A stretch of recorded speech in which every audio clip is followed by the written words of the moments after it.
Glad you're here. We are here to overcome challenges to build successful businesses. So, first things first, what have I finished reading? So, I finished reading Brave New World, which was, in my opinion, um, it was really eye-opening. How do I put this? It was a difficult read. It was a difficult read. However, it's probably a book that I would have to read a second time because it really doesn't all come together until the very end. You get bits and pieces of what Huxley was trying, not trying, what he wrote about and the insight of people and what they want. Now, remember that he wrote this novel in 1931. It's a classic. And most people, from the reviews I read, most people are either, I hated it or I loved it. And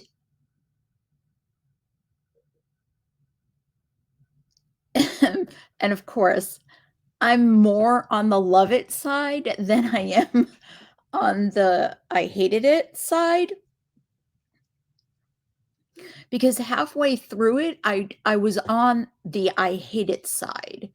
And like I said, until the very end, where it finally clicked, all of the deep, deep meaning that he put into this novel. And it is basically, very simply, and these type of books have been written again and again. Movies have been made about it. But what blows my mind is that this was written in 1931. What we see nowadays is for entertainment. And remember, this is just my opinion. But what he was trying to put across was that deep down,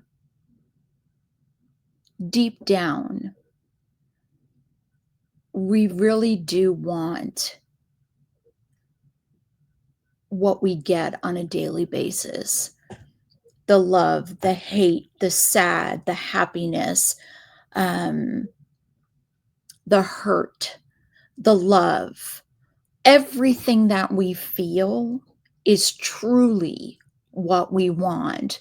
When people are saying, we want peace, we want this, I love you, why don't you love me, kind of thing, right? And he has this world that has now been created after a world war, and people are born in test tubes. They are conditioned, brainwashed, medicated to feel nothing other than happiness. This is the way it should be. This is the way I'd like it. There should be no problems. There should be no wars. There should be no hatred or unhappiness. Until, of course, you get to the main character, who is John Savage. Brilliant. Because according to this world, that's exactly what he is, a savage. He wants nothing to do with the drugs. He wants nothing to do with just sleeping with someone. He wants to make love and feel happy and feel those feelings that everyone else in this environment has pushed aside to have peace. He goes against rules. Like, I'll be honest with you, I don't remember how he found these books, but he reads. There's no reading in this world, because reading allows you to think outside the box. So all of the books are gone. He finds these books, he reads them, Othello and Romeo and Juliet, and all of these books, and he reads them. And this is his fantasy. This is like a real book love fantasy. Have you ever read the contemporary exoticas, and all of them are like, "Oh, he's my book boyfriend," or whatever, imaginary girlfriend, imaginary boyfriend. Um, and this is what he wants to experience. And at the very end, of which I will not tell you what happens, it finally clicked that throughout this entire novel, I had been missing things. And that's why I say I need to listen to it again, to pick up all the little innuendos. I mean, even to, he's not called the president of the government, he's called something else, but even his name is so precise in definition. Um, it's amazing. So it is not for everyone. Um, it is not for everyone. It is definitely a difficult read, but I found it compelling. I found it to be very insightful, of what people say they want, but yet really don't want it, or say they're going to do something and really don't want to do it. It's very, um, he's a fantastic author, and kudos to him. It was amazing to me. Um, Second book.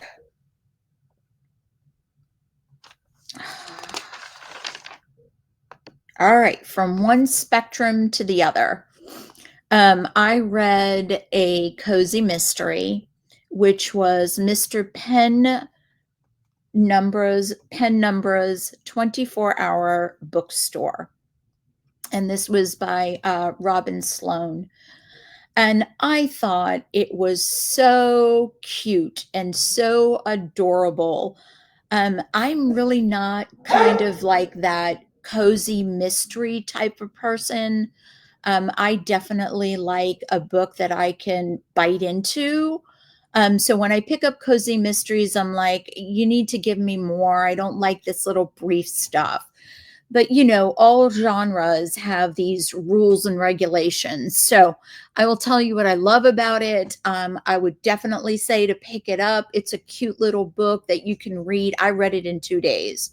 That you can, tons of pop culture references, laugh out loud moments. Um,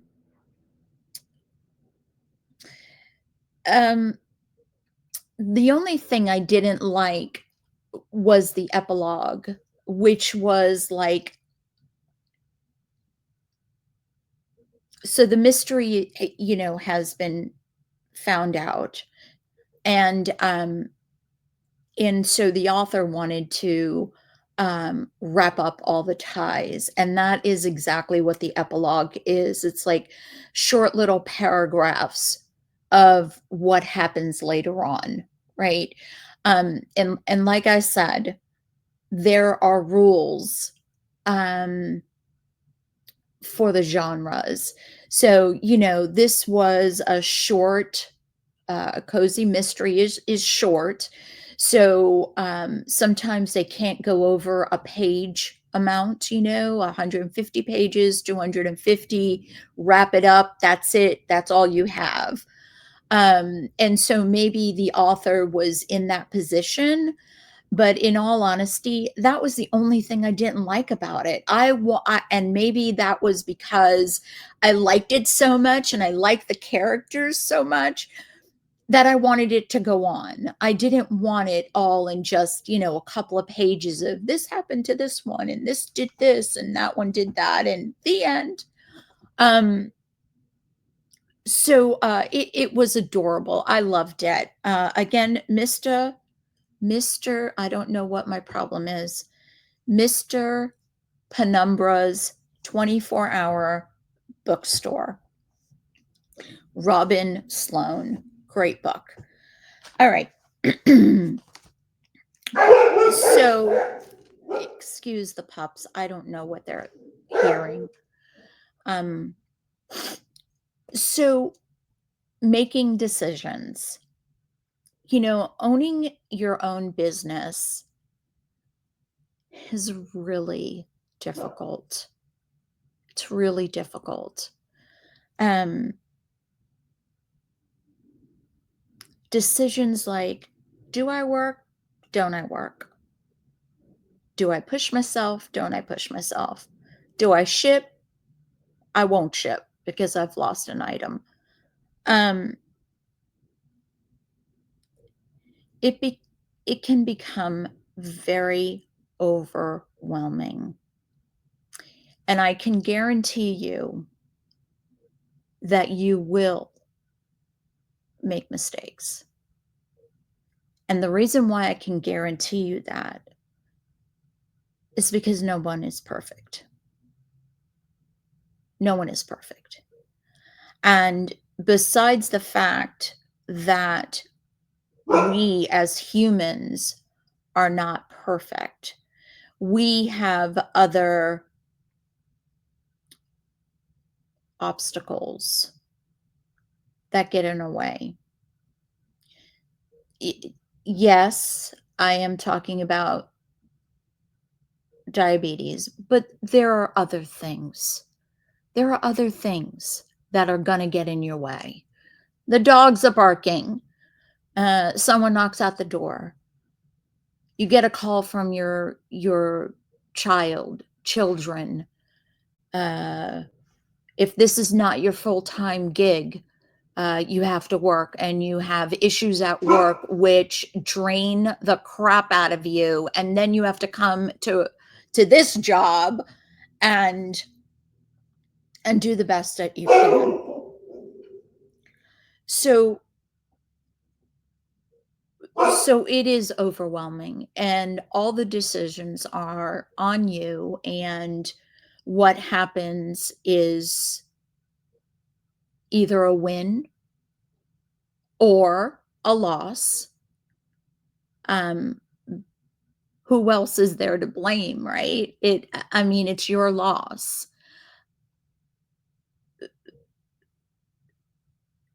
And it's taken a lot for me to realize that just because I made a mistake doesn't mean I'm going to give up, doesn't mean that the world is going to end, doesn't mean um, that you're stupid, that you're a failure, that you're no good at this.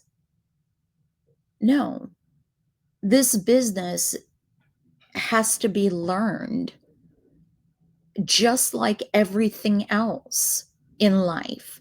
You want to learn French? You're going to make mistakes. You wanna learn how to ride a bike? You're gonna fall. You wanna learn how to drive a car? Hopefully, you don't get into an accident, but you need to learn the rules, right? So, when it comes to that, that is one thing that I have learned, that I need to give myself grace, and that I have to pick myself up, and that I need to learn from that, and that is the win. When you make a mistake and you learn from that, that's the win, right? But, um, when you are making your decisions, my advice to you is to make one huge decision, one huge goal, which is to find a person,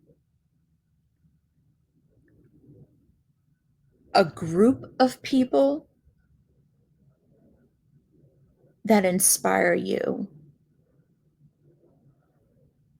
that you value their opinions, that they have more experience than you do. And the biggest part is that they're willing to share it with you. There are a ton of people out there that are successful, and there are a ton of people there that, with that success, keep it a secret. So when you find a group that is willing to give you their knowledge and their experience and help you, stick with that group. Because when push comes to shove and you are absolutely overwhelmed with decisions, with screw ups, with account health, with listing, with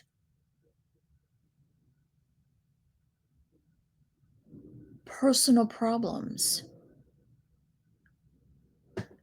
Just, I don't know if you can see that, but I was telling you that my hand was hurting me a lot. I went and I saw the hand surgeon, and he figured it out. He gave me a shot. It hurt like a mofo. It did. It is continually throbbing today. It was early this morning. It still hasn't gone away. Still pestering me. And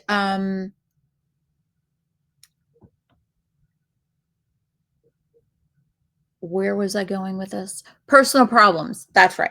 So personal issues. When I had my knee operated on, um, uh, this these people help you along. You know, um, they raise you up. Um, they help you realize what you have accomplished instead of looking at what you screwed up. Know what I mean? They're really, really, really important. That is the best kind of group to hold onto and trust with your feelings and your thoughts. And that's all I got for you today. Take care of yourself. Oh, one last thing. Um, I'm not sure if I will be able to do a video on Thursday. Maybe I can get it in before, but I have a dentist appointment. one of the fillings is breaking down, so I have to get a filling, and it's at 1 o'clock, and I usually do my taping at, like, 5. So, I don't know if I'm gonna be able let me think about that. I'm I'll rearrange my schedule and do it earlier, so I don't miss Thursday. Thank you for letting me think that out with you. Um, so anyway, that's all I have for you. I hope you take this advice to heart, um, because all in all, this is what has saved me many, many times from throwing in the towel. Take care of yourself, and I will see you on Thursday.